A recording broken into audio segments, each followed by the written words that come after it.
So Connor Stalions finally breaks his silence, and it has Buckeye fans everywhere crashing out. I think that's what crashing out means, right? Like freaking out. I think that's a thing that I've been seeing the kids on social media saying, but I'm not really hip to the new jive, right?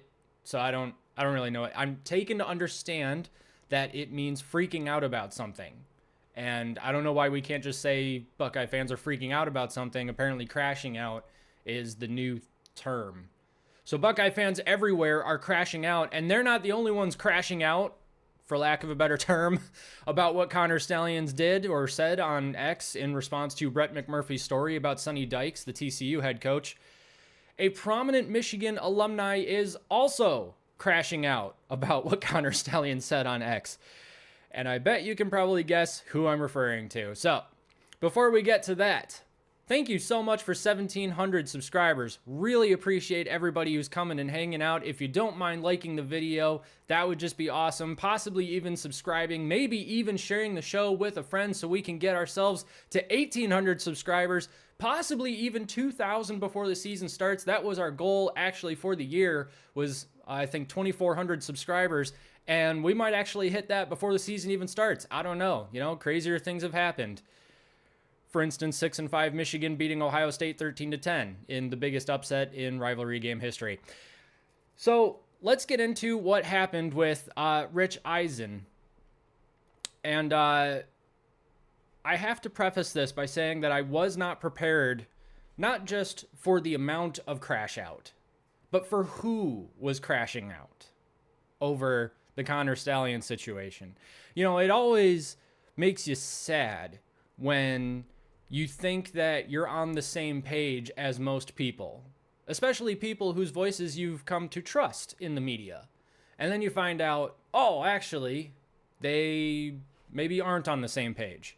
Now, I full on respect Rich Eisen. I even respect Garrison for this wild tweet here. It's pretty epic. I like it. And we'll get into that in just a second. But I respect Rich Eisen. He's allowed his opinion. And honestly, none of this matters, okay? In my daily life, when I go through my job, my day job, and when I hang out with my wife, and when we talk about, maybe that house that we want to buy someday because we're currently renting, my life does not hinge on whether or not Connor Stalions is found guilty. The future of our YouTube channel might, but right now my life doesn't hinge on that, so I don't really care what happens. I mean, if I've actually made the point that the NCAA may find Connor Stalions guilty just because they don't like Michigan at this point, because Michigan, the NCAA has been dragged through the mud, and that's their own fault, for quite some time now. They've lost lawsuit after lawsuit. This whole house settlement was super embarrassing to them. They need a win, even if it means they have to manufacture something. And I'm not saying that's going to happen. I'm not saying I have evidence that says, oh, they're going to manufacture evidence out of nothing, or they're going to manufacture this whole thing just so that they can get themselves a win. If somebody told me that's what happened, I wouldn't be surprised. I have no evidence. I'm not saying that's what's going to happen. I'm just saying that at this point, understanding, maybe the psychology of the NCAA or other human beings, if they wanted to get Michigan on something so that they could save face, wouldn't be shocking. That's just where we're at. So Garrison posts this on X. And again, love Garrison. Garrison's awesome. All right, check him out at Ohio State on the Voice of College Football YouTube channel. He's an awesome dude, awesome analyst. Done. Garrison says most real Michigan men don't like Connor Stalions, such as Rich Eisen and John Jansen. Okay, so real quick, what does real Michigan man mean? It's kind of subjective, and Garrison, I love Garrison. I don't really know what real Michigan man means. Like, I wouldn't necessarily consider myself a Michigan man because I just root for the school. I mean, my identity is way more in my faith and in my family than it is in college football. So I wouldn't exactly consider myself a Michigan man. That's, but okay, whatever. Most Michigan men don't like Connor Stalions. I think you'll find that most Michigan men are probably just more frustrated with the situation than they are with Connor Stalions. I think that it's also an extremely complicated situation where someone like Rich Eisen, when we're about to get into this video, someone like him doesn't like Connor Stalions. Why? Because the whole thing has been such a rigmarole, and everybody is saying these things about Michigan's, there's an asterisk next to Michigan's 2023 national championship. Well, I mean, we all know there really isn't, but what's more real? What you know, or what's being talked about ad nauseum in the town square? And X is the public town square, right? Or the internet town square, whatever. What matters more, the narrative or the truth? And so much in our society today, the narrative matters way more than the truth. And I'm not even saying, I don't mean to say that, I absolutely know what the truth is. Look, if the NCAA produces evidence that Connor Stalions actually they have text messages where he says, go to this game, get this footage, I need these signs, then fine. That's illegal. And he should be punished for that. Michigan should be punished for that. From what I understand, since players are not ineligible, that already takes vacating wins off the table. But then the NCAA has to prove that had a measurable effect on the field. And whether or not they can do that probably is what makes or breaks this case. And I think that they're having a really hard time arguing that. And I think Michigan is actually coming back at them rather strongly, saying, you don't have a case here. We need to drop this. This is ridiculous. Of course, Michigan is also, really good at spanking themselves in the butt and asking for more. So they'll suspend their own coach, make it look like, we're better than everybody else because we impose our own punishments. Like what is the term? Self-righteous. I can't think of the actual term. Virtue signaling. There we go. Like they're virtue signaling to the NCAA. All right. We'll get back on track here. So Garrison goes on. He says, they believe him to be an actual stain on the program and wish his name was never uttered in the same sentence as Michigan Wolverines, or as Rich would call it, an embarrassment. I get it. As someone who, based on what I have seen right now, does not believe that Connor Stalions actually did anything wrong, nor do I think that it had a measurable effect on the field, I still understand that every time someone talks about Michigan's national championship, there's someone else out there who says, but you cheated. And it would be just great if we could have a world, if we could have a national championship without someone or without something happening that makes it, the optics aren't great, okay? But the optics aren't indicative of what actually happened, okay? The optics, you see it with this Jeffrey Epstein stuff too. I'm not getting into that. I'm just saying, if you want a really good example of bad optics, doesn't necessarily mean what you think it means. That's a great example. Just because of the optics of Connor Stalions, I sometimes wish that he weren't associated with the program, because I really want to just tweet about Michigan's national championship or talk about Michigan's national championship and celebrate it and not have one single Buckeye come into the comment section and say, but you cheated. But we don't live in that world right now. And with respect to all of my friends who do believe that Connor Stalions actually did something wrong, I humbly disagree. But I love all my friends. This is just where we're at. But yeah, I totally understand when a Rich Eisen doesn't want Connor Stalions associated with the team. We haven't even touched on the video yet, and I've gotten already at 9 minutes here. So Garrison goes on, yet there is a section of their fan base that calls Buckeye fans wrong for pointing out how weird they are about him, Stalions. Yeah, there are some people who really put him up on a pedestal. I've definitely done it, and I always try and do it out of, joking. Like, I don't think Connor Stalions won us a natty either. In fact, I think, I understand he was really good at what he did, but I honestly don't think that he was really all that instrumental in our national championship run. If anything, he was kind of the cherry on top, or perhaps leveled the playing field because everybody else is also sign stealing. And so he was just what we needed to get back onto a level playing field with everyone else. You hear about this with Urban Meyer while Don Brown was still Michigan's defensive coordinator, Don Brown, was the only one calling signals, and he never changed his signals. Never changed them. And Urban Meyer picked up on that, and they changed theirs all the time, or they called the right play all the time. That's why those crossing routes that Urban Meyer used to run on offense against our Michigan defenses, those killed us every single time. Every single time. And that's why, Michigan's defense was so good against literally everybody that wasn't named Ohio State. That's why they could shut out teams with really good offenses and then get 60 dropped on them by Ohio State. That's how that type of thing happens. So I understand that actually probably sounds a little bit contradictory because I just said that I don't think that Connor Stalions had a measurable effect on Michigan's national championship. I think that he leveled the playing field. I think the players took it the rest of the way. All right, now that I've rambled on for 11 minutes, here's Rich Eisen. I wish Connor Stalions never. I wish he rooted for another team. You know what I mean? I wish. Do you or don't you? I totally. No. I wish I had never heard his name. I wish he had never been around the Michigan program. We didn't need him. I didn't want him. I don't need any of this stuff. I don't want any of this stuff. The fact that he's roaming around looking like an ejected Bobby Valentine on the sidelines of Central Michigan is an embarrassment. It's insane. It's a complete embarrassment. An embarrassment. And he thinks, like, I'm doing this to help Michigan. Like, let me put on a hat and a beard and show up, on the sideline of Central Michigan and start personally scouting Michigan State. Don't want it. Don't need it. Never wanted it. Ever.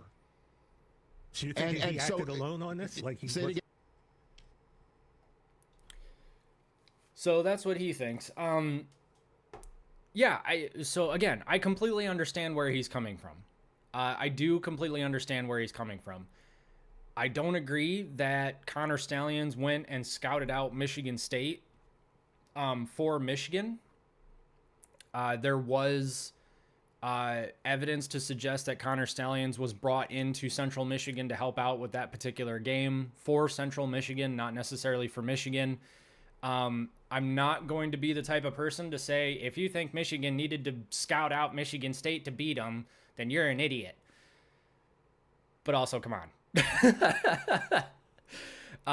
Michigan State wasn't anywhere close to Michigan's level in 2023.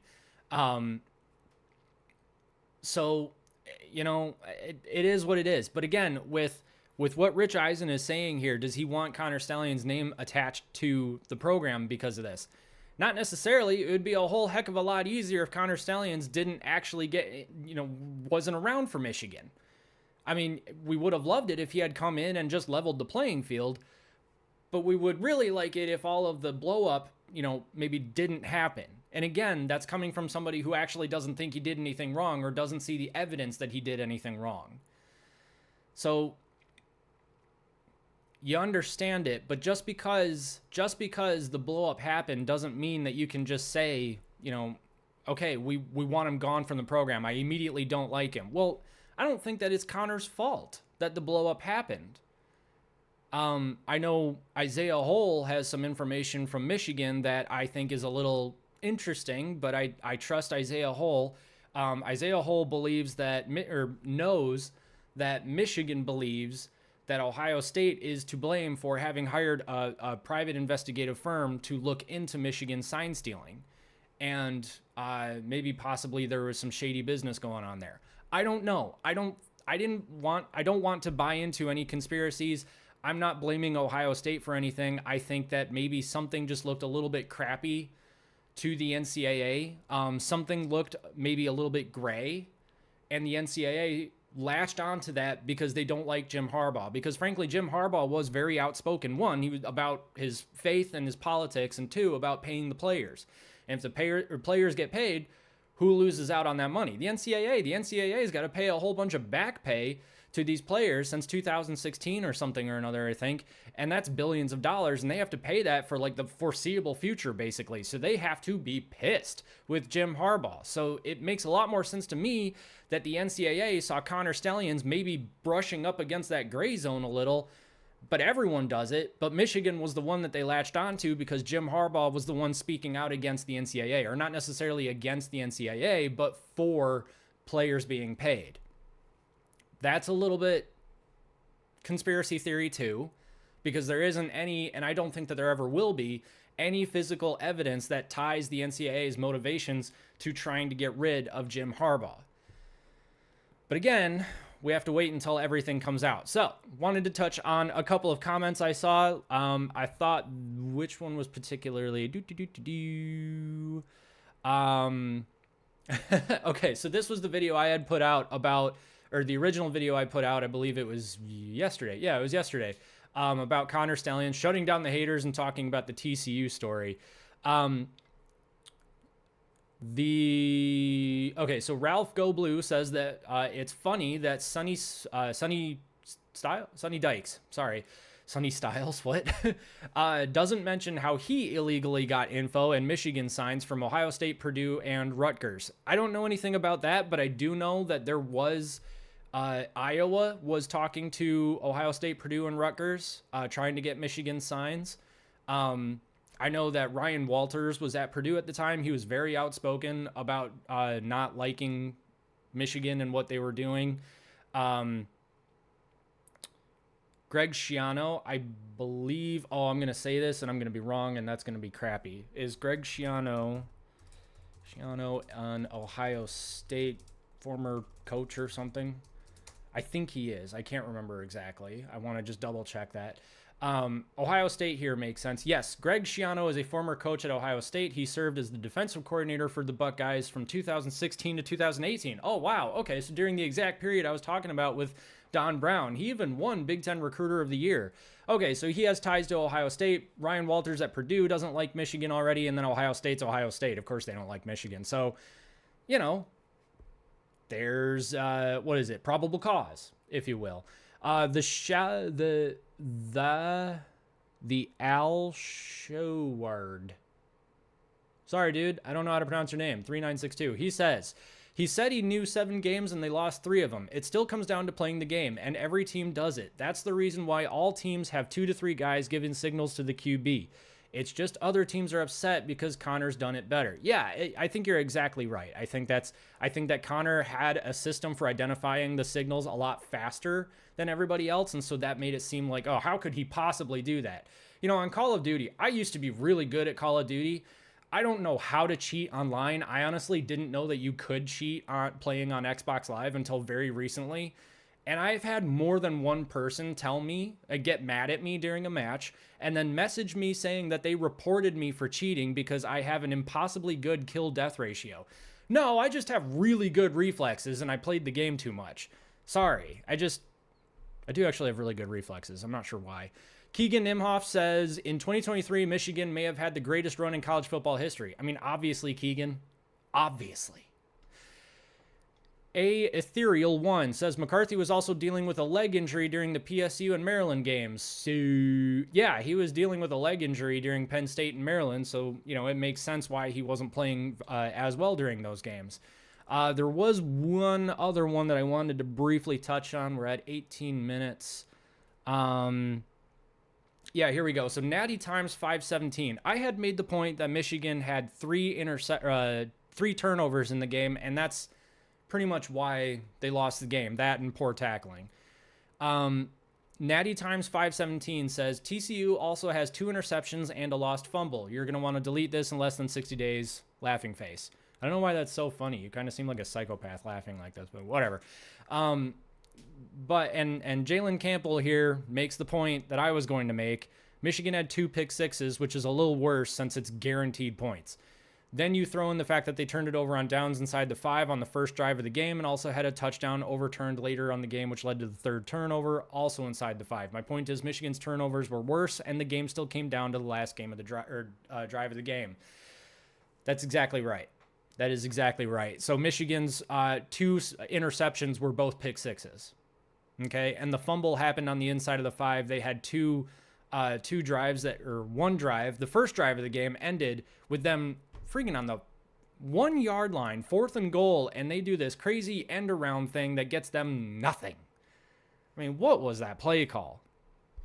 Anyway, I'm going to leave it right there. I was going to touch on Buckeye's Battle Cries comment because he makes a point. He makes a good point. I humbly and respectfully disagree with that point. But actually, real quick, if you guys don't know who Buckeye's Battle Cry is, check them out. Buckeye fans, they're awesome, super smart, and even better guys. They're just really a great couple of guys there running that channel. They're doing some great work over there, super smart. Hopefully going to have them back on for the Big Ten Brady Bunch this season. So looking forward to that as well. Anyway, that's going to do it for me today. So thank you so much for hanging out with me. Again, if you don't mind liking, subscribing, possibly even sharing the show with your friends. And if you do, I will leave you with this amazing image of Ryan Day, Punk Ryan Day. Because tonight will be the night I lose to Michigan over again. Hey, I think that song's kind of underrated, actually. I actually kind of like it. Secondhand Serenade, I think. I think it's kind of good. Anyway, we'll leave it right there. We'll catch you in the next video. Also, we are live tomorrow night, 8:30 p.m. Join us in the chat. We will see you then.